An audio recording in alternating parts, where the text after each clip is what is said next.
이러한 격언이 있습니다. 무화과 열매를 먹고 싶으냐? 그러면 무화과 나무를 가꾸고 잎이 나고 그리고 열매를 맺을 때까지, 익을 때까지 기다려라 하는 그런 속담이 있다. 다시 말하면 인생이라는 존재가 어떤 면에서는 기다림의 연속이다라고 볼 수가 있습니다. 어렸을 때는 여러분 뭘 기다리셨습니까? 저는 저희 아버님이 배를 타셨기 때문에 한번 원양어선을 타고 나가시면은 한 몇 달이 걸리셨습니다. 그러니까 저는 어렸을 때 저희 아버님하고 이렇게 어떤 추억이 무엇입니까? 라고 물어보시면 저는 함께 한 추억은 없고요. 항상 아버님이 배 타고 나가시면 저는 아버님이 오시기를 기다립니다. 왜 기다리는 줄 아십니까? 선물이 있었기 때문에 그렇습니다. 그래서 주로 일본 쪽을 들리시면 그 당시 때 일본 볼펜이 우리 모나미 볼펜은 이렇게 툭 늘려서 위로 이렇게 툭 올라오죠. 위에 부분이. 근데 그 당시 때 일본에서 나온 볼펜이 제가 아직도 신기해서 기억하고 있습니다. 눌리는 부분이 딱 네모 사각형 하나만 보입니다. 네. 위쪽에. 그거 하나 눌리면 올라갔다가 그 다음에 그걸 눌리면 볼펜이 나오는데 딱 그 네모한 부분 눌리는 부분만 또 다시 튀어나오면서 이게 딱 걸립니다. 그럼 볼펜을 갖다가 이렇게 사용할 수가 있도록 아마 그렇게 된 것 같습니다. 그래서 그 볼펜을 처음에 받았을 때 너무 신기하고 좋아서 학교 친구들에게 자랑도 하고 또 그걸 주고 싶은 친구들에게 준 적도 있었던 것 같습니다. 인생이라는 것이 어떻게 보면 기다림의 연속이지 않을까 하는 생각도 해봅니다. 어렸을 때는 무엇인가를 또 기다리면서 살아간 것 같고요. 이제 또 나이를 먹어가면은 또 여러 가지 기다림의 종류들이 있겠죠. 특히 젊은 사람들은 내 반쪽을 또 기다리면서 또 찾기도 하고요. 과연 우리가 이 세상을 살아갈 때에 뭔가를 기다린다 한다면은 도대체 그게 무엇이어야 할까? 과연 무엇을 기다리며 살 때에 그 가치가 있을까? 내가 진정 볼펜을 기다리면서 산다 할 때에 과연 지금 생각하니까 아버님을 기다렸어야 되는데 아빠를 기다렸어야 되는데 저는 오히려 아빠보다는 아빠가 가지고 오시는 그 볼펜을 더 기다린 것 같다라는 생각 한번 해볼 때마다 과연 내가 뭘 정말 기다릴 가치가 있는 것일까라는 생각을 하게 되는 겁니다. 혹시 지금도 여러분 기다리는 거 있으십니까? 뭔가 이런 날이 오기를 또 이런 것을 얻을 때까지 또 이런 일이 생길 때까지 혹시 여러분 마음속에 지금 이 순간에도 뭔가 내가 기다리는 그것이 혹시 있습니까? 바로 그 기다림이 무엇이 되어야 된다고 성경이 말해주고 있느냐 하면 그것은 바로 너희 인생의 영생이 바로 너희의 기다림이 돼요. 영원한 생명을 갈망해야 돼요. 그러니까 우리 인생에게 있어서 꼭 필요로 하는 것이 있다면 많은 것을 얻었는데도 불구하고 그것보다 딱 한 가지 때문에 모든 것이 아무것도 아닐 수도 있는 그 한 가지가 뭐냐라고 생각하십니까? 그게 바로 영원한 생명입니다. 그래서 어느 날 부자가 소출이 많아가지고요 자기 창고에다가 굉장히 많이 쌓지요. 쌓아놓고 하는 말이 뭐였느냐면 내 영혼아 내 영혼아 내 영혼아 이제 네가 부자가 되었으니 잘 먹고 편안하게 잘 살자 라고 생각하면서 그 사람의 생각은 이제는 내가 많은 걸 누리면 되겠구나 라는 생각을 했던 모양이죠. 그런데 성경의 말씀은 오늘 밤에 네 영혼을 내가 거두어가면 네 생명을 거두어가면 과연 네가 쌓아놓은 것이 네 것이 되겠느냐라고 반문을 하십니다. 다시 말하면 이 세상에서는 하나님의 나라에 어떻게 보면 없는 것이 이 세상에 있다는 것은 그는 죽음입니다. 또 다시 말하면 이 세상에서 죽음이 있을 수밖에 없다라고 말하는 이유는요, 바로 우리 육신에 몸이 있기 때문에 육신의 죄가 있기 때문에 어떻게 보면 우리에게 죽음이 왔다라고 성경이 말씀하고 있습니다. 그러니 어떤 면에서는 인간이 잃어버린 게 뭘까? 아담과 하와가 에덴 동산에서 정말 그들이 잃어버린 것이 무엇일까요? 뭘까요? 그들이 무엇을 얻었는데 무엇은 잃어버렸을까요? 영생을 잃어버렸습니다. 예, 그들이 얻은 것이 있다면 선악을 알게 하는 나무와 죄를 얻었겠죠. 근데 성경에 보니까 거기 생명나무라는 것이 있었다. 뭐라고 이야기합니까? 저들이 죄 지은 상태에서 영원한 생명나무를 먹게 되어서 오히려 죄된 몸으로 영원히 죽지 않는 것, 이것은 바로 불행입니다. 그러니 성경에서 뭐라고 말씀하냐면 너희가 선악과를 따먹는 날에는 정녕 죽으리라. 결국은 선악을 알게 되는 것도 있었고 죄를 얻었고 그 다음에 무엇을 얻었다고 할 끝으로? 죽음을. 이 땅에서 아담이 무엇을 얻고 무엇을 잃어버렸냐라고 물어보신다면 한마디로 말하면 죄와 사망을 얻고 무엇을 잃어버렸다? 영생을 잃어버렸다. 그러니 하나님이 지금 이 순간에도 우리에게 주고자 원하는 하나님의 소원이 있다면 너희가 무엇을 원하는지는 몰라도 내가 너희들에게 주기를 원하는 것이 있는데 그것은 바로 영원한 생명입니다. 인간들이 원하는 것은 뜻밖에도 영원한 생명을 잃어버렸을 뿐만 아니라 그 이후로부터 그 누구도 영원한 생명에 관심을 두지 않는 겁니다.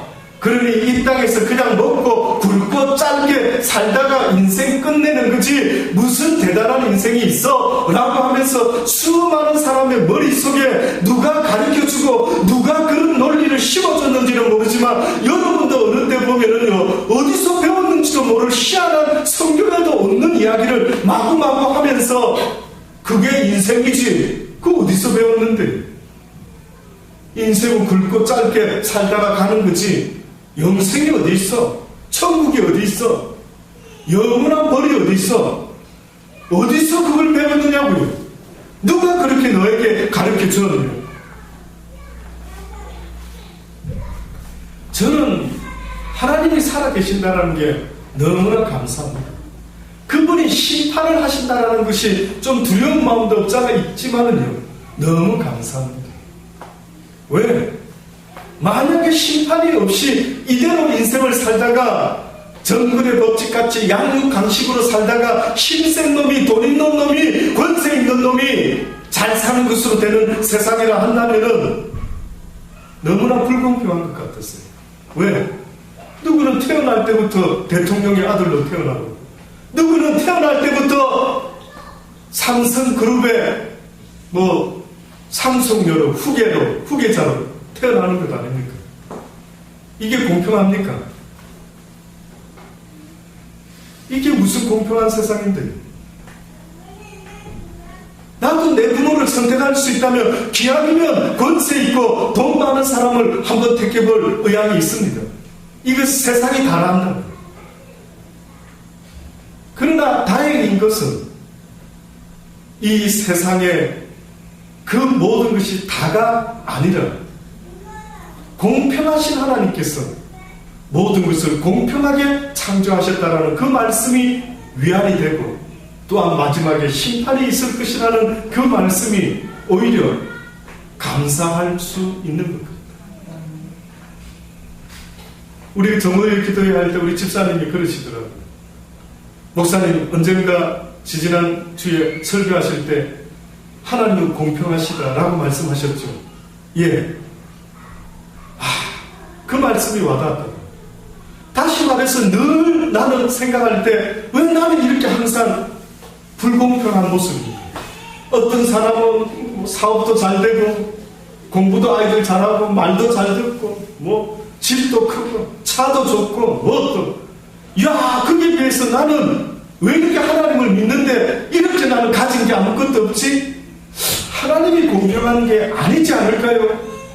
라고 생각을 했었는지 모르겠는데 다시 생각해보니 공평하다는 거죠. 그래서 우리가 잘 아는 송명희 시인이 뭐라 했다고요? 자기는 먹고 사는 것밖에 없었는데 그가 다락방에 올라가서 죽으려고 작정을 하고 내가 왜 태어났습니까? 나는 아무것도 할 수 없는, 어떻게 보면 이 세상 필요 없는 인간 같습니다 라고 했을 때, 지금 네가 나에게 기도하는 이 시간은, 지금 네가 이렇게 간절히 기도하는 네 모습은 이 세상 그 누구에게서도 찾아볼 수 없는 모습이니, 네가 이 세상에서 나를 가장 기쁘게 하는 것. 네가 세상 것은 잃었는지 몰라도 그러나 하나님에 대한 그 갈망이 있으니 오히려 공평하다. 그래서 그가 하나님의 음성을 듣고 환상을 보고 꿈을 꿀 때 그가 쓴 시가 뭡니까? 공평하신 하나님, 나 가진 지식 없으나, 나 가진 재물 없으나, 나 가진 모든 것들이 없지만은 공평하신 하나님이 남이 갖지 않는 것을 나에게 허락하셨으니, 곧 남이 보지 못한 것 보았고, 남이 듣지 못한 것 들었고, 남이 깨닫지 못한 것 깨닫게 해주셨으니 참으로 공평하신 하나님. 그래서 성경에 보면은 뭐랍니까? 세상에 가난한 자를 택하여 뭐에 부욕케 한다고요? 믿음에 부욕케 한다. 세상적으로 의지할 것이 없는 그에게 뜻밖에도 뭐에 부유한 자로 만들어주겠다. 믿음에 부유한 자. 그럼 그거는 어디다 써먹는데? 무엇에 써먹습니까? 믿음은 하나님의 나라에 갈 때에 써먹지. 나의 나라는 힘으로, 칼로, 창으로, 능으로 갈 수 있는 나라가 아니라 무엇으로 가는 나라? 오직 내 나라는 믿음으로 가니 믿음이 없이는 나의 나라에 올 수가 없느니라. 그러니 네가 이 땅에서 가난한 것이, 무언가 부족한 것이 있어서 하나님을 의지할 수밖에 없는 모습이 된다라고 하면은 오히려 그것은 너에게 더 큰 복이 돼. 그래서 사실은 이 세상을 사는 중간에 누가 성공했다 실패했다라고 말할 수는 없는 것입니다. 우리의 결과는 죽어봐야. 근데 안타까운 사실은요, 오늘도 수많은 교회에서 외치는 이야기가 성공을 외치지 않습니다. 성공을 외치더라고요. 저도 호주에 있으면서 한국의 목사님들 설교 틈만 나면 찾아서 듣고, 얼마나 좀 더 진리의 말씀을 저도 더 깨닫기 위해서, 나보다 더 많은 것을 깨달은 분이 혹시 하나님을 소개하는 이야기, 전하는 이야기가 있다면 내가 더 많이 나도 듣고 그분처럼 더 많이 하나님을 잘 섬길 수 있는 목사가 돼봐야지 라는 생각 속에서 엄청나게 찾아 헤맸어요. 그래서 호주에는 있었지만 웬만한 목사님들이 어떠한 믿음으로 어떠한 하나님을 전하는지 들어보는데, 뜻밖에도 제가 중간중간에 조금씩 헷갈리면서 이게 정말 하나님 기뻐하는 겁니까? 이게 하나님 기뻐하는 설교입니까? 라고 했던 게 뭐였는 줄 아십니까? 성공 이야기를 할 때마다요, 어떤 기술을 가지고 성공을 말하냐면, 이 세상에서 남보다 높은 자리에 권세와 명예와 학식과 지식과 돈과 출세, 이런 사람을 갖다가 하나님이 주신 복받은 사람이라고 말합니다. 그래서 유대인들도 그 당시 때 그게 복인 줄 알고요, 가난한 자들은 저 영혼이 죄를 많이 지었고, 태어날 때부터 소경된 자는 저 애비가 지은 죄가 엄청나구나. 그렇지 않고서야 저 자식 녀석들이 어째 저렇게 병신이 태어나, 어째 저렇게 소경이 태어나, 어째 저런 돌대가리가 태어나, 이러면서 아주 유대인들 사이에서 가난하고 남편을 빨리 먼저 보냈다든지, 아내를 아내는 별로 덜 그런 거예요. 하여튼 그런 모습들 보면은 과부와 고환이 아주 지질이 없는 인생들. 근데 여러분 아십니까? 예수 그리스도께서 이 땅에 오셔서 뜻밖에도 누구의 친구가 되셨다 하셨습니까? 죄인들과 가난한 자들과 창기들과 세리들, 당시에 하나같이 그 사회 속에서 전혀 복하고는 관계없는 그런 부류의 인간들을 보시고는 오히려 예수님은 그들의 친구가 되어주셨다. 이건 도대체 어떻게 설명할 겁니까? 예? 그러면 오늘 우리 시대는 누가 예수님의 친구가 될 수 있는 가장 가까운 사람들일까라고 물어본다면 여러분 생각에 출세하고 권세 있고 명예를 얻고 인물 좋고 어쩌고 저쩌고 그 사람들이 과연 여러분 생각에 복받은 사람 같습니까? 어떻게 보면은 이 세상은요 하나의 시험대입니다. 연극 무대와 같은 거예요. 그래서 인생은 연극이라 할 때 저는 굉장히 동감을 했습니다. 어떠한 작가가 어떠한 감독이요 인생이라고 하는 무대를 딱 세트해놨습니다. 그러고는 사람들마다요 이제 출연진을 뽑습니다. 누구는 주인공, 누구는 조연, 누구는 엑스트라 이렇게 뽑았습니다. 그러면서 감독이 말합니다. 조연은 주인공 되려고 하지 말고 엑스트라도 주인공 되려고 하지 말고 조연 되려고 하지 말고 뭐에 열심히 해라. 네 맡은 역할에 어떻게 해라. 열심히 해다. 맞습니까? 근데 연극에서 만약에 엑스트라가 갑자기 주인공 역할을 하려고 좀 더 카메라에 잡히려고 퇴장할 때 퇴장도 안 하고 버티고 서가지고 만약에 있었다. 여러분이 감독 같으면 그거 어떻게 하겠습니까? 자릅니다. 그것도 혼을 내서 자르지.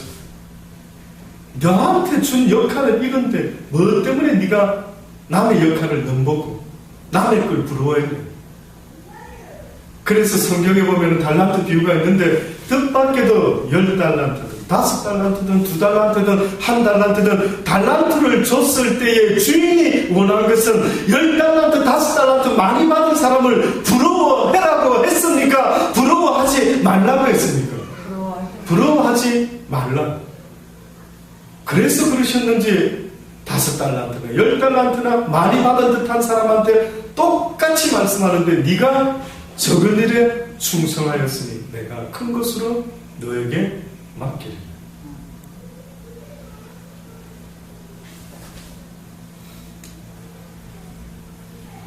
그러니 하나님께서는 어떻게 보면은요, 우리의 인생에게 원하시는 게 있다면 그 공평하신 하나님이 너에게 내가 준 그 역할을 잘 좀 감당해다 이건 것 같습니다. 근데 안타까운 사실이 있습니다. 뭔지 아십니까? 수많은 사람들이 자기의 역할이 뭔지를 모르는 것이에요. 내가 받은 달란트가 뭔지를 모르는 것이에요. 내가 가진 재능이 뭔지를 모르는 것이에요. 우리가 대학을 지원할 때 엊그제 뉴스에도 나왔더라고요. 요번에 연합고사입니까? 수능검사 뭐 이름도 그래 참 잘 바꿉니다. 네. 우리 때는 예비고사였는데 언젠가 또 연합고사 되었다. 뭐 학력고사도 있었던 거예요. 수능으로 또 바뀌고. 대학에 들어가는 우리 한국의 대학생들이 들어가는 프로테이지는 세계에서 최고랍니다. 대학생 숫자가. 젊은이들이 대학에 들어가는 숫자가 어마어마하다는 거예요. 그런데 중간에 중퇴하는 숫자가 날로 늘고 있다. 왜 중퇴하십니까? 라고 물어보니까 내 적성에 맞지 않아서 중퇴를 합니다. 내가 과연 이 세상에서 하나님이 나에게 무엇하면서 살기를 원하실까? 내가 무엇으로 하나님을 섬기며 살기를 원하실까? 라는 것을 생각해야 되는데 뜻밖에도 본인들의 적성을 말하는데 그 적성으로 하나님을 어떻게 하면은 잘 섬길까가 아니라 어떻게 하면은 먹고 살아가고 입에 풀칠이라도 하면서 살 수 있는 내 기술이 뭔가를 생각하는 겁니다. 너무나 안타깝더라고요. 비슷해 보입니까? 그러나 이건 비슷한 이야기가 아닙니다. 내 재능이라고 말하는 것은 어떻게 보면서 내가 할 수 있는 그것으로 누구를 기쁘게 해야 되느냐면 주인을 기쁘게 해야 됩니다. 하나님을 기쁘게 해야 된다고요. 여러분의 재능이 뭔지는 모르지만 그 재능으로 지금 하나님을 어떻게 기쁘게 하고 있는지 스스로 물어보십시오. 하나님을 몰랐을 때는 그렇다 하지만 이제는 하나님을 알았으니 내 가진 재능으로 하나님을 위해서 내가 무엇을 하고 있는지 바라봅니다. 과연 여러분의 재능을 가지고 돈이 안 생기는 일이라 하더라도 주님이 기뻐하실 만한 것 같으면 하나님을 기꺼이 할 수 있습니까? 기꺼이 할 수 있습니까? 저도 저한테 물어봅니다. 예. 복음을 전한다 해가지고 누가 저보고 좋아해주는 사람도 있겠지만은요, 밥 사주는 분도 있겠지만은요, 그렇지 않는 분들이 사실은 더 많습니다. 밥 사주는 분은 극히 몇 안 되죠, 저한테는.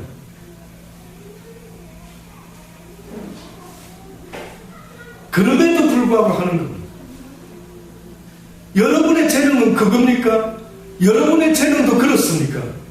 그럼에도 불구하고 하나님이 원하시는 일이라면, 하나님이 기뻐할 만한 일이라면, 아니면 그 돈으로 지독하게 그 재능으로 돈을 엄청 벌어가 정승같이 하나님을 위하여 섬기는 일을 하고 있다든지, 그래서 내가 이 재능으로 버는 모든 재물의 몇 분의 몇을 당연히 11조를 빼고, 유대인들은 그런답니다. 또 구제헌금을 함을 또 따로 든답니다. 그래서 자기 유대민족에 가난한 자가 있으면 아이 때부터 거지가 동양하러 오면은 아이를 시킨답니다. 어른이 가서 하는 게 아이를 시킨다. 네가 가서 주어라. 우리가 모아놓은 이거 네가 갖다 주어라.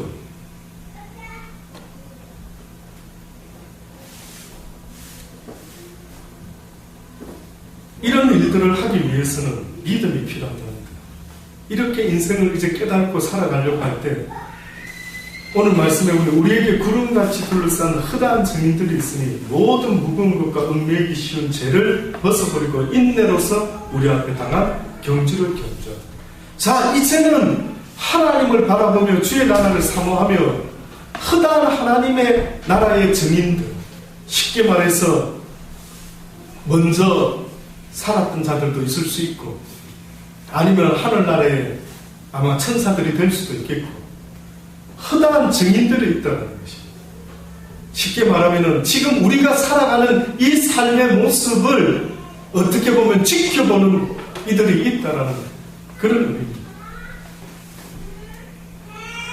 모든 무거운 것과 얽매이기 쉬운 죄를 벗어버리고 인내로서 우리 앞에 당한 경주를 경주하며, 꼭 이 모습을 왜 굳이 이렇게 비유를 했느냐면, 경주장에 가면은 만약에 마라톤 경기든 무슨 창 던지기 경기를 하든지 간에 달리기 경기가 있다 합시다. 여러분, 경기장 안에 누가 있습니까? 무엇이 있어야 됩니까? 선수가 있고 관중이 있고, 그 다음에 레프리 저지하는 심판이 있어요. 기본적으로. 맞습니까? 아멘. 지금 하나님이 우리에게 진리를 설명하시려고 너무 답답하시니까 그 당시 때 로마 경기장에 수많은 관중들이 모여서 스포츠를 하고 사자가 나중에는 기독교인까지 잡아 넣어가지고 잡아먹도록 만들어내는 걸 보고 그걸 운동이라고 스포츠라고 즐기는 그 사악한 시대에 그 사람들이 하는 모든 짓들이 뭐였는 줄 아십니까? 그 경기장에 모여가지고 누군가 싸움을 붙이든 시합을 시키든 허다한 증인들이 와 이겨라 이겨라 힘내라 힘내라 난리를 쳤지요. 지금 그렇게 설명하는 겁니다. 꼭 바울은 자기가 경주자 같아 보입니다. 내가 하나님의 말씀을 받아들고 이 말씀대로 살아가는 나의 모습이, 꼭 열심히 사는 내 모습이 꼭 경기장에서 달리기를 할 때에 최선을 다해서 100m를 뛰는 어떠한 경주자의 모습처럼 허다한 관중들이, 허다한 하늘의 증인들이 나를 보고 있노라 라고 말하면서 믿음의 주요 또 온전케 하신 예수를 바라보자. 저는 그 앞에 있는 즐거움을 위하여 십자가를 참으셨는데 부끄러움을 개의치 아니하시고 모욕과 멸시와 침뱉음과 가시 멸류관을 쓰시고 매를 맞으시고 채찍을 맞으시고 조롱의 조롱거리를 당하신 예수님, 우리 때문에 그러신 겁니다. 저와 여러분 때문에 그러셨다고요. 도대체 왜 하나님의 아들이 이 땅에 인간의 육을 입고 오셔가 그렇게까지 대단한 쇼를 하셨어야 되는지, 그렇게까지 대단한 일들을 왜 굳이 하셨어야만 되는지. 그런데 그 진지했던 겁니다. 그 쇼는 너무나 그냥 쇼라고 느끼기에는 너무나 비참했던 것이에요. 어떻게 한 인간도 그렇게 모욕을 받고 조금 전까지 진리를 전했던 그 주님, 그래서 조금 전까지 다윗의 자손이여 호산나 호산나 하면서 예루살렘의 입성을 환영했던 그들이 어느 순간에 그들이 원하는 이야기를 하지 않는다고, 그들의 입맛에 맞는 설교를 하지 않는다고, 그 주님을 십자가에 달고 강도인 바나바를 풀어줘라 했더니 처음에는 좋아했습니다. 엄청 좋아했습니다. 예수님은. 왠지 아십니까? 왜일까요? 예수님이 계신 곳은 기적과 이적이 나타났거든요. 와, 수지 맞은 겁니다. 아픈 사람들의 막 엄청난 팬층이 형성이 되고, 배고픈 사람들의 엄청난 예수님에 대한 팬들이 형성이 되고, 근데 보니까 제사보다 제밥에 더 관심이 가는 거예요. 어느 순간에 예수님의 그 진리의 말씀을 배워서 그 말씀대로 살다가 내 영혼이 영원한 생명을 얻는 것이 바로 내 인생의 궁극적인 목표가 되어야 되는데, 어느 순간에 말씀을 들으려고 하고 배우려고 하고 내가 말씀으로 무장을 해야 되겠다 하는 결심을 하는 것이 아니라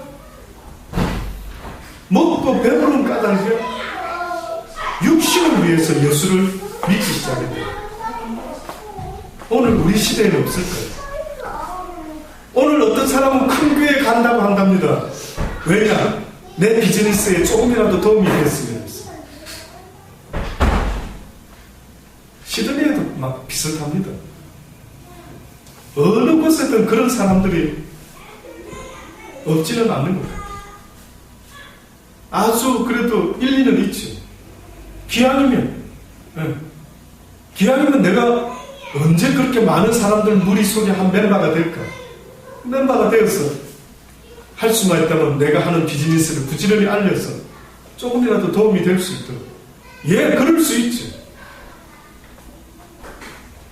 그러나 그거보다 더 중요한 게 있다라고 성경이 말합니다. 그것이 바로 네 영혼을 구원해라. 네 목표가 네 육신을 구원하는 일이 아니라 너의 영혼을 구원하는 일을 위해서 애쓰는 자들이 되어라. 어찌하면 좋을까? 귀는 있어도 듣지 못하고 눈은 있어도 볼 것을 보지 못하니 내가 어찌하면 좋을까? 그러니 주님께서 말씀을 그렇게 애를 쓰는데, 전하기를 애썼는데 이 말씀을 증거하기 위해 따르는 표적과 이적을 나타냈는데도 불구하고 사람들은 본론은 다 잊어먹어버리고 뭐만 마음에 두고 있다고요? 이적과 기적만 쳐다보고 있어요. 제가 언젠가 말씀드렸죠.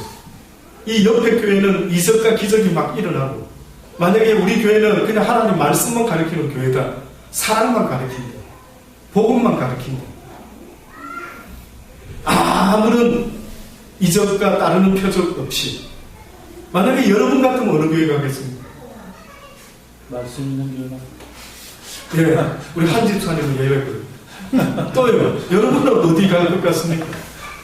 전 잘은 몰라도 복받는, 돈 많이 벌게 해준다고 말씀하는 쪽하고, 그리고 또 기적도 일어나고 아픈 사람도 신의의 은사도 일어나고, 그거 안 가겠습니까? 왜? 그게 복인 것 같아 보이죠. 근데 주님이 어느 날 이적을 행하다 보니까 이거는 허구한 날 병든 자만 아예 데리고 오는 겁니다.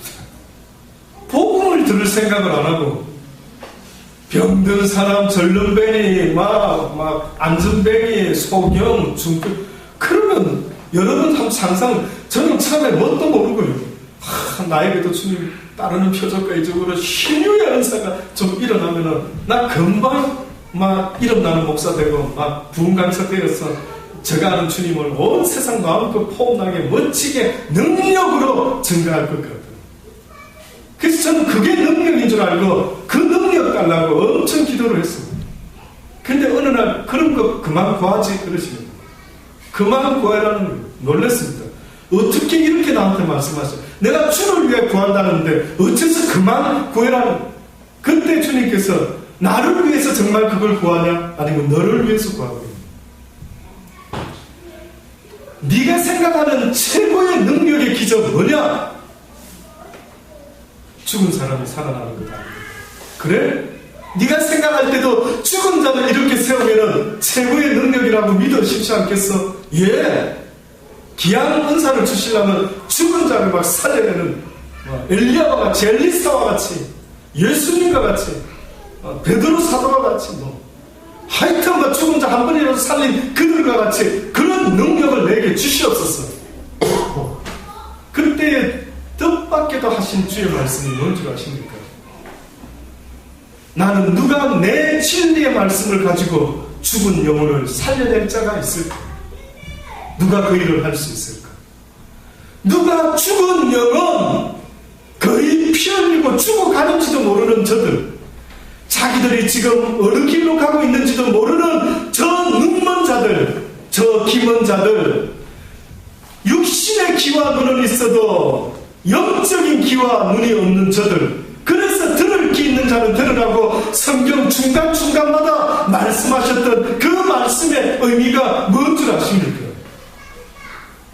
육신의 귀 말하는 게 아닙니다. 영의 귀를 이야기하는 것입니다.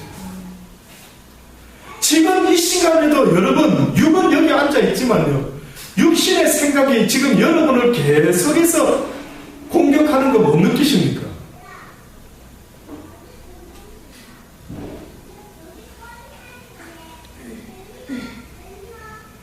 너무 신기한 거죠.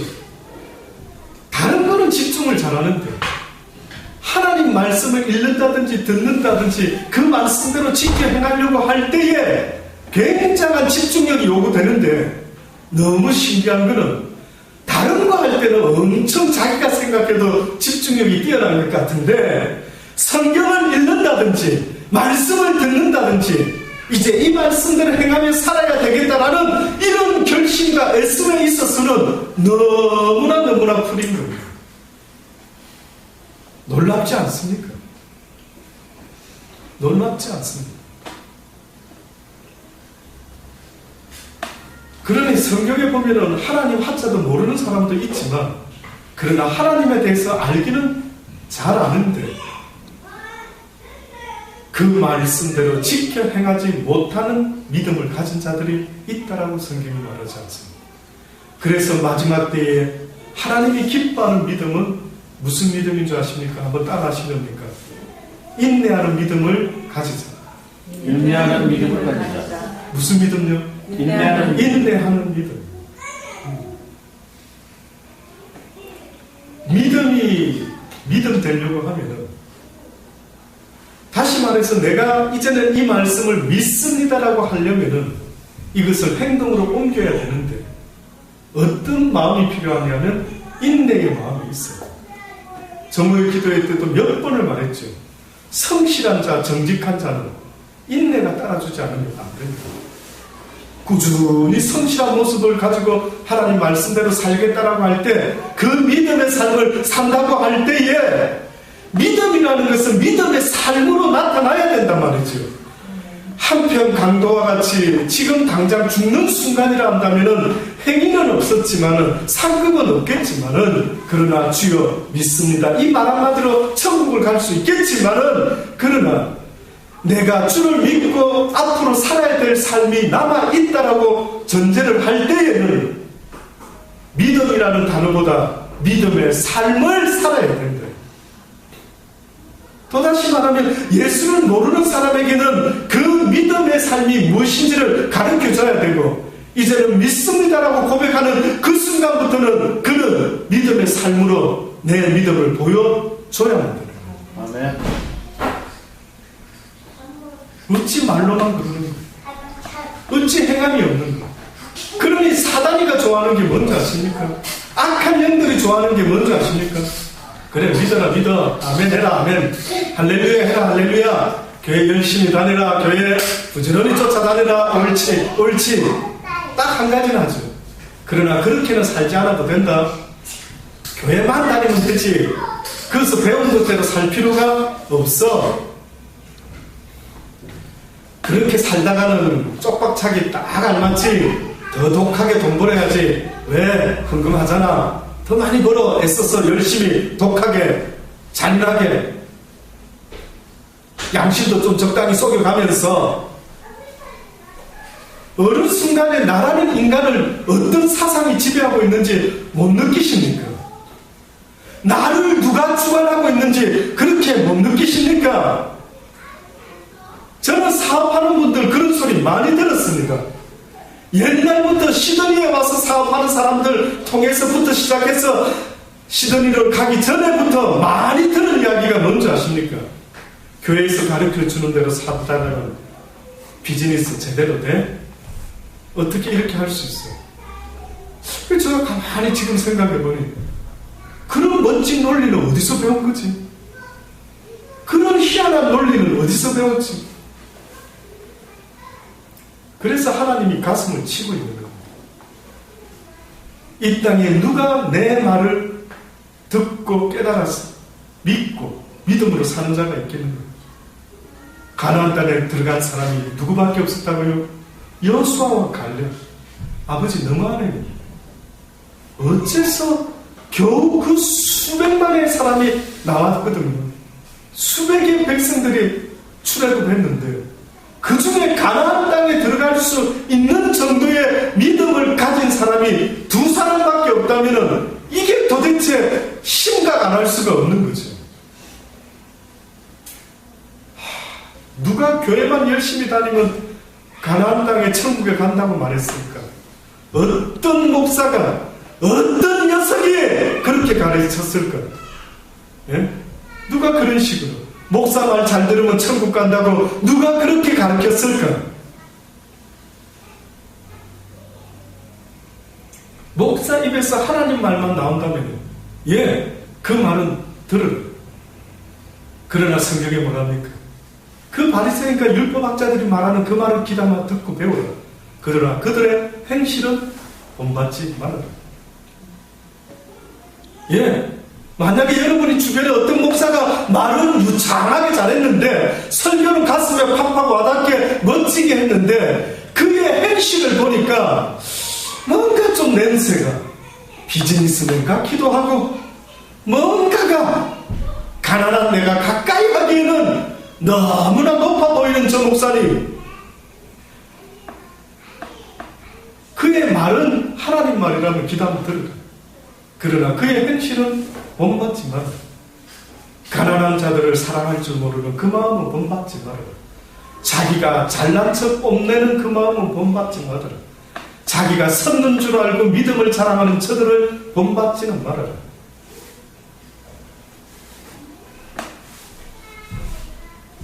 저는 그래서 옛날에는요, 어렸을 때 제가 아직 하나님을 잘 모를 때는 하나님 말씀은 이 세상에서 써먹을 수 있는 말이 아니라 공자왈, 맹자왈과 같이 지식적으로 좋은 말씀이네요. 그 정도만 하면 되는 것 같다. 얼쏘이다, 얼쏘이다. 그렇게 살 수만 있다면 참 좋은 말씀이지요. 그 정도만 깨달으면 되는 것 같아. 라는 생각을 했던 적이 있었습니다. 근데 지금 생각하니까, 가나안 땅에 들어가는 것이 몇 대 몇의 경쟁입니까 도대체? 몇백만 대의 일의 경쟁률이. 서울대학 가려고 노력하는 걸 보니까요, 만약에 내 인생을 하나님의 나라에 가려고 이 배운 말씀대로 살아보려고 사는 자가 간다 했으니 이 말씀대로 실행하면서 살아봐야지라고 서울대학 들어가려고 준비하는 그 열정과 마음으로 준비를 한다면은 천국 문 더 가까이 가겠다. 아시죠? 서울대학 가는 애들, 저는 서울대학을 안 가봐서 모르겠는데, 주변에 혹시 서울대학 다니는 학생 만나본 적 있습니까? 한번 물어보십시오. 공부 어떻게 했어요? 한번 물어보십시오. 저 잘은 몰라도 1등 한 아이들 뉴스에 한 번씩 나오고 뭐 들어보면 그냥 습관적으로, 아니 공부가 그냥 막 습관이 몸에 딱 배겨가지고 집중하고, 선생님한테 학교 가서 학원 가서 공부할 때 어떻게 합니까? 집중하고 배웠어. 그 다음에 집에 와서 어떻게 합니까? 복습도 하고. 그러면 우리는 하나님의 말씀을 듣고 배우고 나서 복습을 해야 되는데 무슨 복습을 해라는 겁니까? 성경은 집에 와서 또 읽어봐라 이 말일까요? 무슨 복습을 말할까요? 행동을 해요. 삶에 적용을 시켜요. 학생들은 복습이라고 말하지만 기독교인의 삶에 있어서 진리의 말씀을 배운 사람이 이제 복습한다라고 굳이 그 표현을 쓴다면 그것은 적용해라는 말 아닙니까? 배운 말씀대로 적용이라고 써먹지 못하면 어디다 써먹을 건데 그거는 도대체. 만약에 여러분의 자녀를 가르칠 때에 거짓말하지 마라, 거짓말하지 마라, 거짓말하지 마라 라고 가르쳤는데 그 아이가 거짓말을 또 했으면 어떻게 해야 되는데? 야단을 쳐야지.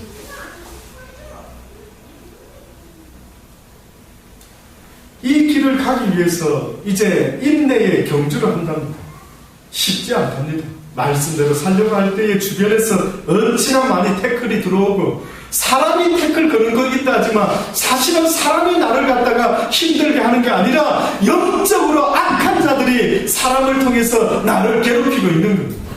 하나님도 사람을 통해서 영감을 나타내려고 하시고 악한 자들도 사람을 통해서 나의 인생에 힘들게 만들려고 하는 일들이 벌어지고, 그러니 사기꾼이 나타나기도 하고 내가 사기 당하기도 하는 이 모든 것들은 바로 너희의 욕심 때문에 문제가 힘들어진다고 성경이 말하지 않습니다. 네 욕심이 잉태하여 죄를 낳고 죄가 장성해서 무엇이 된다고요? 사망을 이루게 된다. 저절로 사망이 되는 거예요. 육의 사망을 말하는 게 아닙니다. 믿음의 주여 온전케 하시는 이 예수를 어떻게 하자고요? 바라보자. 다시 말해서 예수가 내 인생의 표대가 되겠어. 내 인생의 선배로 삼아야 돼. 예수를 유심히 관찰하면 내가 어떻게 믿음의 삶을 경주할 수 있고 완주할 수 있는지. 왜? 이 세상에서 어떻게 보면은 유일하게 하나님의 뜻을 다 이루고 완주하신 분이 있다면 그분은 예수님입니다. 예수님이 십자가에 달리셨을 때 마지막으로 하신 말씀이, 물론 여러 가지 치료의 말씀을 하셨죠. 그 가운데 무슨 말씀을 하셨다고요? 마지막에 이제 다 이루었다. 다 이루었다. 뭘 다 이루었다는 말씀입니까? 하나님의 뜻은 누구를 향하신? 인간을 향하신. 예, 첫째는 인간을 향하신 뜻도 될 수 있는데 예수님 입장에서 봤을 때 하나님 나에게 맡기신 그 일요 다 이루었다. 시험이 있었죠. 힘들었죠. 예수님도. 왜? 십자가 질 생각하니까. 육신을 가진 예수님도 그것이 힘들 것을 생각 못 하셨을까요? 하셨을까요? 하셨겠죠. 그래서 겟세마네 동산에서 기도를 하시는데 뭐라고 기도를 합니까? 그 제자들까지 데려가서 기도 부탁을 했지 않습니까? 우리가 배웠던 것처럼 베드로와 야곱과 요한과 야고보를 데리고 아마 가신 것 같아요. 뭐라고 부탁합니까? 내가 심히 근심해서 어떻게 보면 참 마음이 굉장히 괴롭다. 나를 위해서 기도 좀 해줄래? 그렇게까지 부탁했는데 스승이, 그렇죠? 갔다 와보시니까 어떻게 하고 있었습니까? 자고 있었습니다. 그때 예수님이 뭐라고 했다고요? 그럼 그 뜻은 뭘까? 네가 잠시도 나와 함께 깨어 있을 수 없더냐? 네가 잠시도 예배 시간에 깨어 있을 수가 없더냐? 만약 그런 물어보신다면 여러분 좀 미안하시죠? 아마 예배 시간에 유일하게 잘 수 없는 사람은 저밖에 더 있겠습니까? 저 설교하다가 자니까요. 어떻게 저도 앉아있으면 자겠죠. 맞습니다. 때로는 피곤하면 자겠죠. 저를 제외한 게 아닙니다. 저는 아니라고 지금 말하는 게 아니고요. 자, 이제 예배 시간에 잘 수 있지. 잠을 하고 잤습니다. 근데 만약에 주님이 자는 저 옆에 살짝 오셔가지고 따라 잠시도 깨어있을 수가 없겠더냐. 이렇게 만약에 했다 할 때는 이게 무슨 뜻일까? 나 피곤한 거 모르시나? 나 어제 일 많이 한 거 모르시나? 나 어제 성경보다 좀 늦게도 잤는데 모르시나? 나 어제 너 다른 기독교 방송 듣다가 좀 늦게 잤는데 왜 모르시나? 아까 전에 무슨 뜻일까요? 저는 그것까지도 고민합니다. 하루 종일. 여러분은 어떻게 생각할지 모르시지만 이게 무슨 뜻이지? 왜 이렇게 말했을까? 너무 잘하시는 제자들에게 민망스럽게 어째 잠시도 나와 함께 깨어있을 수가 없더냐. 그러시면서 하신 말씀이 마음은 너희가 원하는 걸 내가 알겠지만 어떻게 보면 그러나 육신이 어떻다고요? 연약하다. 성경에 네 영혼이 잘된 것 같이 범사가 잘되고 네가 강건하기를 원한다.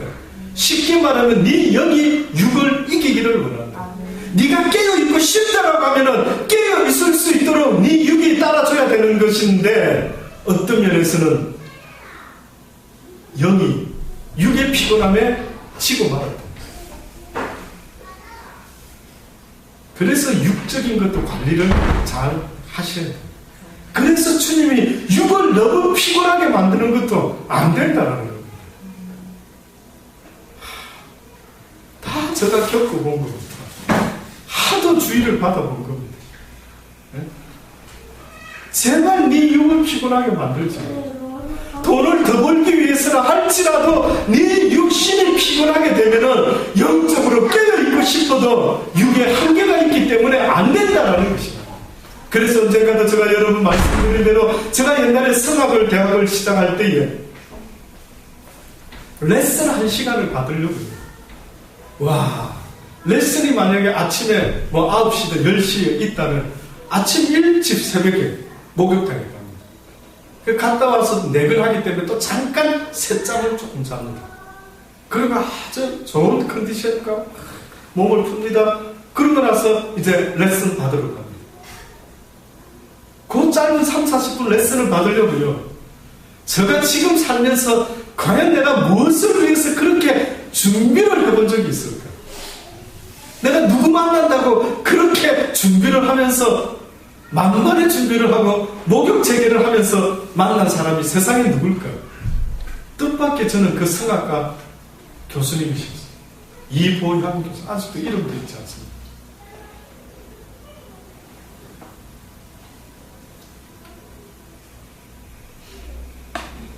하나님도 똑같으십니다. 너희가 나를 주여 주여라고 부른다면 먼저는 나를 만나러 올 때입니다.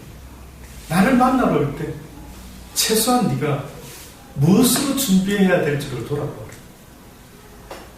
옷만 준비하면 되십니까? 세수하고 머리 빗고 그것만 단장하면 된다고 생각하십니까?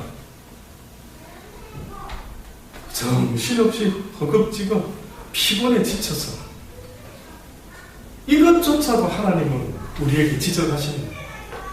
네가 어찌하여 그렇게 육신을 피곤하게 만들어?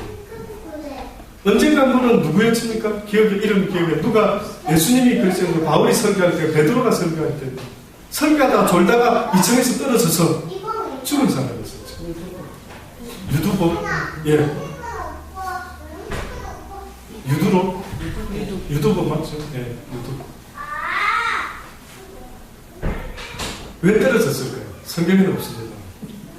1번 오늘 하루 너무 열심히 살았어. 2번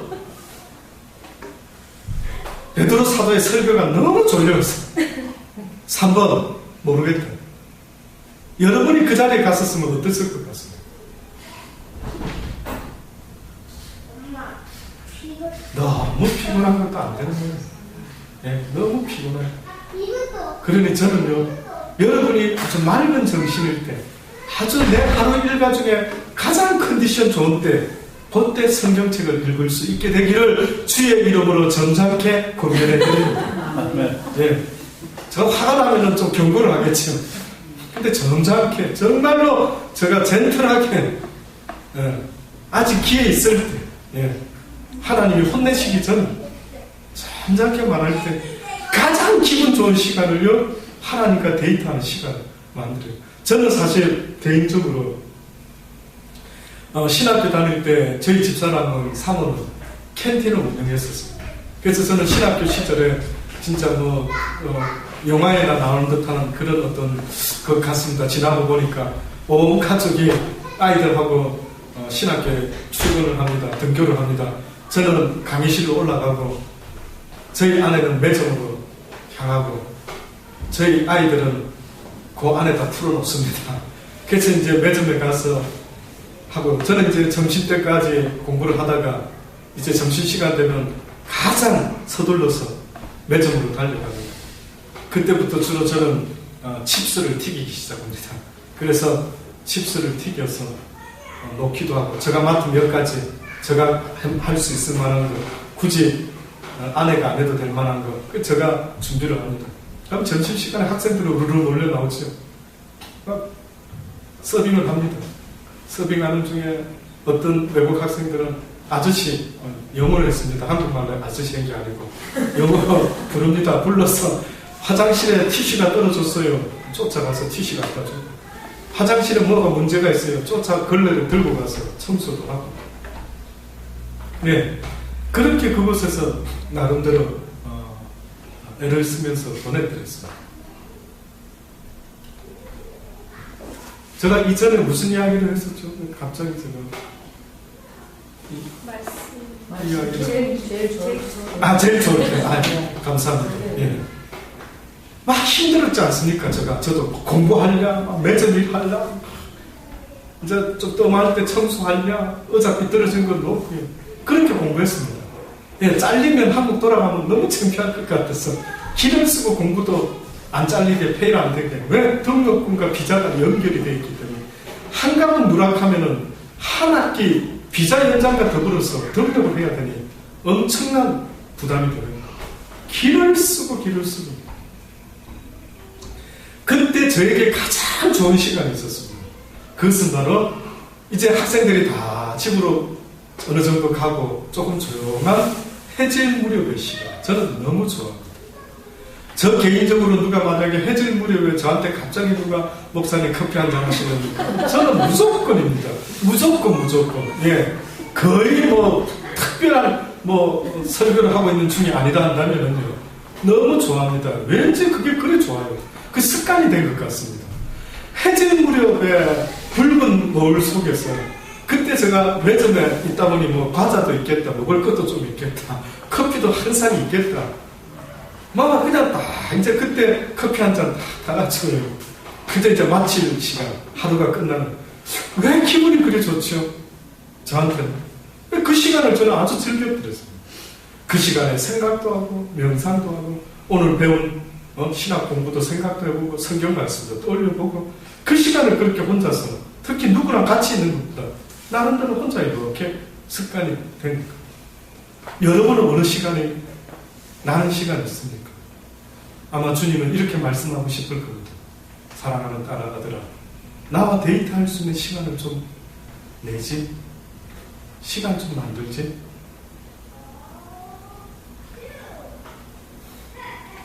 우리 하나님은 그렇게 멀리 있는 신이 아니십니다.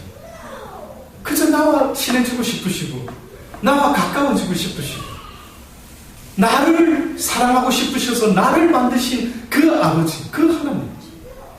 근데 나는 아버지 잠깐만요, 좀 바빠서 제가 요즘 할 게 많거든요. 세상에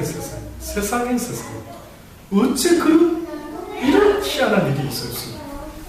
그래서 주님이 항상 문 밖에 서서 아빠가 탕자를 기다리는 것처럼 돌아올 탕자를 기다렸다는 것처럼 제발 나한테 돌아오거래. 제발 나와 대화 좀 나누자.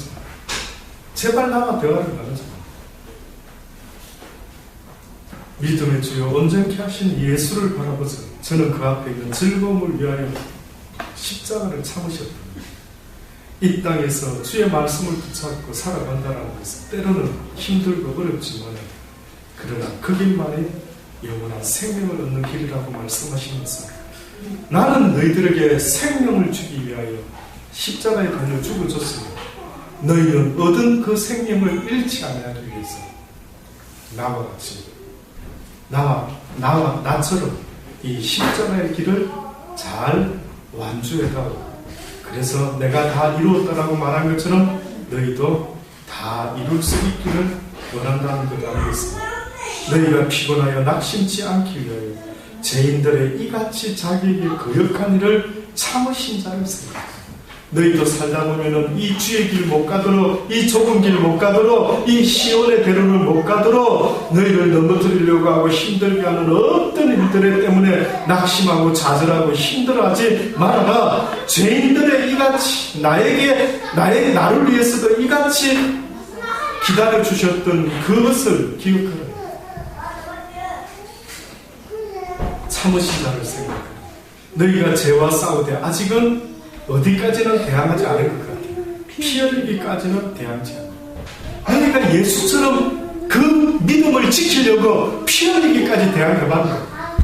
그렇게까지 아니었다면 제발 좀 애를 써다오.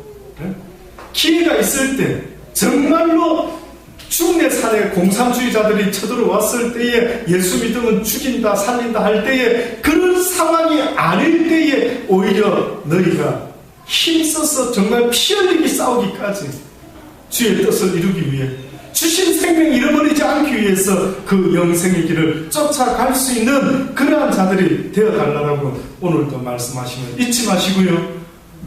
오늘뿐만 아니라 앞으로 영원토록 살아가는 날 동안에 바로 이러한 예수님의 삶을 기억하면서 이 좁은 길, 인내의 믿음을 가지고 완주하실 수 있게 되기를 주의 이름으로 축원해 드립니다.